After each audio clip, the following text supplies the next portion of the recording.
नमस्कार मंडळी, मी शीतल आणि तुम्ही पाहताय दिल्लीकर मराठी। नवरात्री तुम्हाला अगदी उत्साहात आणि आनंदात गेली असेल, त्याचबरोबर तुमचं नवरात्रीचं व्रत सुद्धा खूप चांगलं झालं असेल आणि मी तुम्हाला नवरात्रीचे जे काही व्हिडिओ शेअर केले त्या माहितीचा सुद्धा तुम्हाला थोडाफार का होईना उपयोग झाला असेल अशी आशा मी व्यक्त करते। आता नवरात्रीची सांगता होण्याची वेळ आलेली आहे। नवरात्रीची सांगता घट विसर्जनाने म्हणजेच विजयादशमीने होते, ज्याला आपण दसरा सुद्धा म्हणतो। तर या व्हिडिओमध्ये मी तुम्हाला दसऱ्याच्या दिवशी केल्या जाणाऱ्या काही महत्त्वाच्या गोष्टींची माहिती देणार आहे। त्याचबरोबर देवींच्या मंदिरामध्ये जो काही मांसाहाराचा नैवेद्य दाखवला जातो, तर मग आपण आपल्या घरी मांसाहारी पदार्थ करून या दिवशी खाल्ले तर चालेल का, याविषयी सुद्धा थोडक्यात माहिती देणार आहे। त्यासाठी व्हिडिओ संपूर्ण पहा। चॅनलवर नवीन असाल तर सबस्क्राइब करा आणि व्हिडिओ पाहत असताना सर्वांनी कमेंट्समध्ये लिहा शुभ दसरा। चला तर मग व्हिडिओला सुरुवात करते। मंडळी, बोलता बोलता नवरात्रीचे 9 दिवस कसे निघून गेले समजलं सुद्धा नाही। उद्या म्हणजे 24 तारखेला दसरा आलेला आहे। तर दसऱ्याच्या दिवशी घट विसर्जन वगैरे कसं करायचं याचा व्हिडिओ मी तुम्हाला शेअर केलेलाच आहे। त्याचबरोबर दसऱ्याच्या दिवशी तुम्ही आवर्जून देवीच्या समोर एक पानाचा विडा ठेवायला विसरू नका, जो देवीला अत्यंत प्रिय आहे। विडा हा रजोगुणी आहे। त्याचबरोबर देवीने वारंवार दुष्टांचा संहार करण्यासाठी दैत्याचं रूप धारण केलं होतं, म्हणजेच काय उग्र रूप धारण केलं होतं। त्याच्यासाठीच रजोगुणी विडा म्हणजे ज्याच्यामध्ये रजोगुण आहेत असा विडा तांबूल देवीला अर्पण करावाच असा नियम आहे। त्यामुळे तुम्ही सुद्धा देवीला पानाचा विडा जरूर अर्पण करा। नवरात्रीच्या 9 दिवसांमध्ये जरी तुम्ही देवीला तांबूल किंवा विड्याचं पान किंवा विडा अर्पण केलेला असेल तरी पण दसऱ्याच्या दिवशी तुम्ही तो आवर्जून ठेवा। कारण बघा, विड्याच्या पानामध्ये असे काही गुणधर्म आहेत की आपण जे काही पदार्थ खातो त्यातल्या त्यात जेव्हा काही आपण तिखट मसालेदार खातो तर आपल्याला आवर्जून पानाची आठवण येतेच आणि आपण सुद्धा जिथे पान मिळतं तिथे खायला जातो। तर त्या पद्धतीने देवीसुद्धा जेव्हा दुष्टांचा संहार करत होती तर तिला सुद्धा भरपूर त्रास व्हायचा, पण जे सर्वसामान्य लोक होते किंवा तिचे जे भक्तगण होते किंवा असुरांपेक्षा तिला जे मानव प्राणी होते त्यांची जास्त काळजी होती आणि या असुरांपासून देवीने त्यांचं म्हणजे सर्व मानवजातीचं रक्षण केलं। तर त्यासाठीच देवीला प्रिय असा रजोगुणी पानाचा विडा अर्पण करण्याची पद्धत आहे। त्यामुळे तुम्ही तो तिला नक्की अर्पण करा। आणि दुसरी महत्त्वाची गोष्ट म्हणजे अपराजितेचं फूल, जिला आपल्या महाराष्ट्रामध्ये गोकर्णाचं फूल म्हटलं जातं। तर तिने महिषासुराचा वध केलेला आहे। अपराजिता म्हणजे जिला कुणीही हरवू शकत नाही किंवा जिचा कुणापासून सुद्धा पराजय होऊ शकत नाही अशी। तर आपल्या ज्या कुलदेवता आहेत, जसं की बऱ्याच जणांची कुलदेवी तुळजापूरची आई भवानी असेल, त्याचबरोबर रेणुका माता असेल, अजून वणीची सप्तशृंगी आई असेल किंवा मग कोल्हापूरची महालक्ष्मी असेल किंवा त्याहीपेक्षा वेगवेगळ्या असू शकतात। पण याच देवींची फक्त ती वेगवेगळी रूपं आहेत, नाहीतर सर्व देवी या एकच आहे किंवा दुर्गादेवीचंच रूप आहे।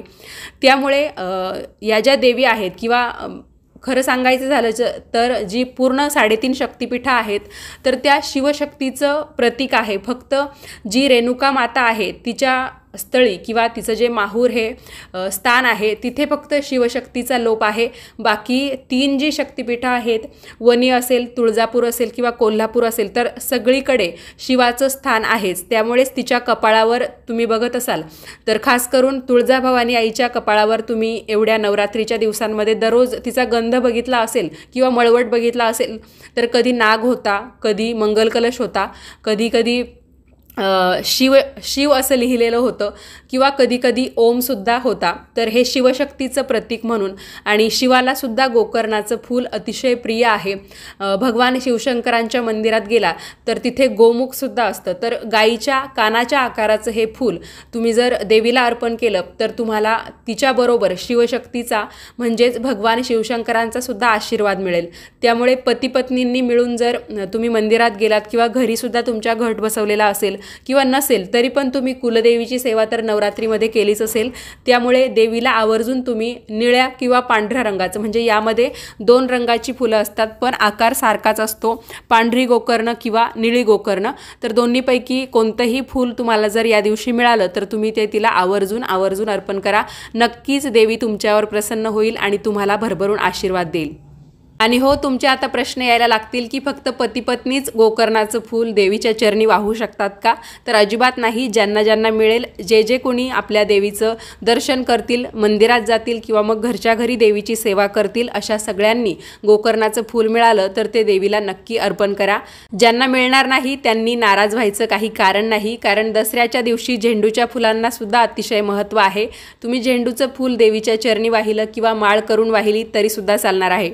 कालच एका ताईंचा प्रश्न आला होता की तुम्ही सांगितलं होतं घटस्थापनेमध्ये तुम्ही देवीला किंवा घटाला जी काही माळ अर्पण कराल त्यामध्ये सुई दोऱ्याचा वापर करायचा नाही. म्हणजे सुई दोऱ्याचा म्हणजे कसं की सुईने ओवून मग दोऱ्यामध्ये फुलं किंवा पानं ओवायची नाही. तर मग लिंबाची माळ आपल्याला अर्पण करायची असेल, म्हणजे जे आपलं पोहे वगैरे करताना किंवा मग ज्याचं आपण सरबत करतो त्या लिंबांची माळ जर आपल्याला देवीला अर्पण करायची असेल दसऱ्याच्या दिवशी, तर मग सुई न वापरता ती माळ कशी तयार करायची?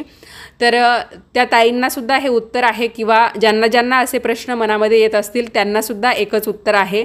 जोपर्यंत आपण घट हलवत नाही तोपर्यंत आपल्याला घटाची माळ असो किंवा देवीची माळ असो ती जर आपण घरीच तयार करणार असू तर दोऱ्याच्या गाठी तयार करून मग त्यामध्ये आपल्याला देठासह असलेली फुलं किंवा पानं ओवायची असतात आणि त्याची माळ घटाला घालायची असते. पण घट विसर्जनानंतर तुम्ही सुई दोऱ्याचा वापर करू शकता. मग त्यामध्ये तुम्हाला लिंबाची माळ घालायची असेल, देवीला झेंडूची माळ घालायची असेल किंवा घटालासुद्धा तुम्हाला दुसरी कशाची माळ घालायची असेल तर त्यावेळी तुम्हाला सुई दोरा नक्कीच वापरता येणार आहे. आता सगळ्यात महत्त्वाच्या विषयावर बोलूया. खूप जणांचं म्हणणं असं आहे की अवघ्या महाराष्ट्राची कुलस्वामिनी आई तुळजाभवानी जिने छत्रपती शिवाजी महाराजांना सुद्धा दर्शन दिलं होतं, त्या तुळजाभवानी आईच्या मंदिरात दसऱ्याच्या दिवशी मांसाहारी नैवेद्य दाखवण्याची पद्धत आहे. त्याचबरोबर बऱ्याच ठिकाणी दुर्गाष्टमीची पूजा झाल्यावर घरी मांसाहारी पदार्थ करून खाल्ले जातात किंवा त्या पूजेमध्ये सुद्धा नैवेद्य म्हणून मांसाहारी पदार्थ दाखवले जातात किंवा कालिका मातेच्या मंदिरामध्ये मांसाहारी नैवेद्य दाखवण्याची पद्धत आहे. आपल्याकडे जेव्हा गौरी गणपतीचे सण साजरे करतात, गौराई जेव्हा माहेरी येते तर काही ठिकाणी गौराईलासुद्धा मांसाहारी नैवेद्य दाखवला जातो. मग दसऱ्याच्या दिवशी आपल्या घरी मांसाहारी पदार्थ करायला काय हरकत आहे? तर त्याविषयी आपल्याला बोलायचं आहे. सर्वात प्रथम तुमच्या मनामध्ये जो काही गैरसमज तयार झालेला आहे किंवा चुकीची समजूत तयार झालेली आहे ती मनातून काढून टाका, तरच तुम्हाला या प्रश्नाचं उत्तर ऐकायला सुद्धा बरं वाटेल. तर तुळजाभवानी आईच्या मंदिरामध्ये जो काही खारा नैवेद्य म्हणजेच मांसाहारी नैवेद्य दिला जातो, तामसिक पदार्थांचा नैवेद्य दिला जातो, तो खास असुरासाठी आहे जो तिच्या पायाशी आहे. ज्या असुराला तिच्या पायापाशी स्थान आहे तर साहजिक आहे असुर म्हटल्यावर त्यांचं खाणं तसंच होतं आणि असुरी वृत्तीसुद्धा आपण आज जी काही बघतो तर त्यांची जर व्याख्या करायची झाली तर आपल्या मनामध्ये काय येतं की या लोकांचं खाणं तसं आहे, त्यामुळेच यांचे विचारसुद्धा तसे आहेत किंवा त्यांची वृत्तीसुद्धा या पदार्थांमुळेच तशी बनते. तर त्या काळचा जो असुर होता महिषासूर, तर त्याच्यासाठी हा खारा नैवेद्य दिला जातो आणि लगेच तो मंदिराच्या बाहेरसुद्धा नेला जातो. आणि देवीसाठी म्हणायचं झालं तर तिचं जे माहेर आहे अहमदनगर जिल्ह्यातील राहुरी, तर या राहुरीवरून सुद्धा बरेचसे पदार्थ येतात. काजू बदाम, त्याचबरोबर विड्याची पानं येतात, विडा येतो किंवा एखाद्या मुलीला माहेरवरून ज्या ज्या वस्तू दिल्या जातात त्यासुद्धा राहुरी येथून पाठवल्या जातात. त्याचबरोबर देवीला तिथले जे पुजारी आहेत ते पूर्णावरणाचा नैवेद्य दाखवतात. खीरपुरी, पापड, चटणी, भाजी पोळी, तर असे सगळे पदार्थ म्हणजे जे काही सात्विक पदार्थ आहेत त्याचा नैवेद्य देवीला दाखवला जातो. असुरासाठी तो मांसाहारी नैवेद्य दाखवण्याची पद्धत आहे. खूप जणांचं म्हणणं असं आहे की दसऱ्याच्या दिवशी बऱ्याच ठिकाणी सकाळी पोळी आणि संध्याकाळी नळी असा प्रकार असतो किंवा असं जेवण असतं. म्हणजेच काय, सकाळी देवीसाठी पूर्णावरणाचा नैवेद्य दाखवला जातो आणि संध्याकाळी सर्रासपणे चिकन, मटण म्हणजेच काय मांसाहारी पदार्थ खाल्ले जातात. तर हे कितपत बरोबर आहे? बघा, मांसाहार करणं नक्कीच वाईट नाही. काही कुळांमध्ये तशा पद्धती आहेत की पहिल्यापासून म्हणजे अगदी पिढीजातपणे ते चालत आलेलं आहे की मांसाहारी पदार्थ दसऱ्याच्या दिवशी करायचे किंवा दुर्गाष्टमीच्या दिवशी ते करायचे आणि ते अजूनसुद्धा तशाच पद्धतीने त्यांचे जे नियम आहेत ते पाळतात आणि म्हणूनच त्यांच्या घरी दसऱ्याच्या दिवशी मांसाहारी पदार्थ खाल्ले जात असतील. पण ज्यांच्याकडे ती पद्धत नाही त्यांनी मग बाकी ठिकाणी चालतं, बाकी ठिकाणी तर दसऱ्याच्या दिवशीसुद्धा मांसाहार केला जातो. म्हणून आपण नवीन पद्धत स्वतःहून सुरू करायची नाही. ज्यांच्याकडे पहिल्यापासूनच करत आलेले आहेत त्यांना बंदी नाही, कारण त्यांच्या पिढीजात ते चालत आलेलं आहे, म्हणजे त्यांचे वाडवडीलसुद्धा तेच करत आलेले आहे. त्यामुळे त्यांनी त्या दिवशी ते केलं तरीसुद्धा चालेल. तरी पण त्यांच्यासाठी एक मला असं सांगावं असं वाटतं की ज्या गोष्टी चांगल्या आहेत त्या आपण नक्कीच फॉलो करू शकतो किंवा पुढे नेऊ शकतो. तर जसं मी तुम्हाला सांगितलं की ज्यांच्याकडे मांसाहारी पदार्थ दसऱ्याच्या दिवशी केले जातात त्यांनी ते करावे, पण ज्यांच्याकडे केले जात नाही त्यांनी स्वतःहून ही पद्धत सुरू करू नये किंवा आपल्या घरी या गोष्टीचा पायंडासुद्धा पाडू नये. आपल्याकडे जर पूर्णावरणाचा नैवेद्य होत असेल किंवा काही गोडधोड जर दसऱ्याला होत असेल तर तेच करावं, आणि ज्यांच्याकडे ही रीत आहे त्यांनी ती बंद करायची असेल तर बंदसुद्धा करू शकता. आणि सात्विक नैवेद्य तुम्ही या दिवशी केलात आणि तो खाल्लात तर चांगलंच आहे. कारण सणवारांच्या काळात जर आपण मांसाहारी पदार्थ टाळले तर चांगलंच आहे. याचा अर्थ असा होतो की आपण म्हणजे असुराचं समर्थन करतोय, कारण त्याला तो नैवेद्य किंवा त्याला ते पदार्थ प्रिय होते. मग आता तुम्ही ठरवायचं आहे, जरी तुमच्याकडे मांसाहार होत असेल आणि तुम्हाला जर तो दसऱ्याच्या दिवशीसुद्धा करायचा असेल तर याचा अर्थ असा होतो की तुम्ही असुराचं समर्थन करतात, देवीचं नाही. आणि सणवारांचे दिवस टाळले आणि नंतर बाकीचे दिवस आहेतच की आपल्याला मांसाहार करायला, असं काही नाही आहे की जे देवपूजा करतात ते मांसाहार करतच नाही, करतात. पण लोक देवपूजेतले किंवा सणावारांचे दिवस पाळतात आणि त्या दिवसात आवर्जून ते सात्विक पदार्थ खाण्याचा प्रयत्न करतात. त्यामुळे बाकीचे दिवस जर तुमच्यासाठी फ्री आहेत किंवा तुमच्यासाठी ते उघडे पडलेले आहेत तर मग त्यावेळेस तुम्ही मांसाहार करू शकता. एक दसऱ्याचा दिवस आहे तेवढा पाळायला काहीच हरकत नाही. तर ही गोष्ट तुम्हाला लक्षात ठेवायची आहे. आता मी तुम्हाला महिषासूरमर्दिनीची जी काही कथा आहे किंवा खारा नैवेद्य का दाखवला जातो तर तेही समजावून सांगते. तशा तुळजापुरात म्हणजे धाराशिव जिल्ह्यातील तुळजापूर इथे भरपूर प्रकारच्या प्रथा होत्या ज्या आजकाल बंद झालेल्या आहेत किंवा बऱ्यापैकी कमी झालेल्या आहेत. पूर्वी तुळजापूरला काय होतं की जी यात्रा असायची तर त्या यात्रेमध्ये तेलाच्या पिशव्या फेकल्या जायच्या, त्याचबरोबर कुंकवाचा सडा सगळीकडे असायचा. आणि या तेलामुळे काय व्हायचं, जे यात्रेत येणारे लोक आहेत किंवा मंदिरात दर्शनाला येणारे जे लोक आहेत ते पाय घसरून पडायचे. आणि हे कितपत योग्य आहे हे सर्व जेव्हा समाजामध्ये हळूहळू कळायला लागलं, रुजायला लागलं, तेव्हा या पद्धती बंद झाल्या.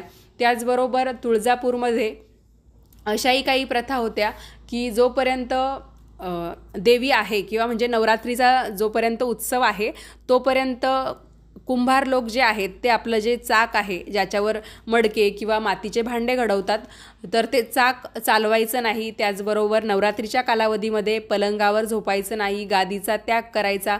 तर अशा सर्व गोष्टी पाळल्या जायच्यात. त्यातल्या काही गोष्टी अजूनही चालू आहेत, काही गोष्टी पूर्णपणे बंद झालेल्या आहेत. आता अज म्हणजे काय, अज म्हणजे बोकड. तर त्याचाच बळी तेव्हा का दिला जायचा किंवा अजूनही दिला जात असेल तर सर्वांनी हा व्हिडिओ त्यांच्यापर्यंत शेअर करा आणि तो अजबळी देणं नक्कीच बंद करा. कुणाचा जीव घेऊन आपल्याला नक्कीच चांगले आशीर्वाद मिळणार नाही आणि आपलं कधीही भलं होणार नाही.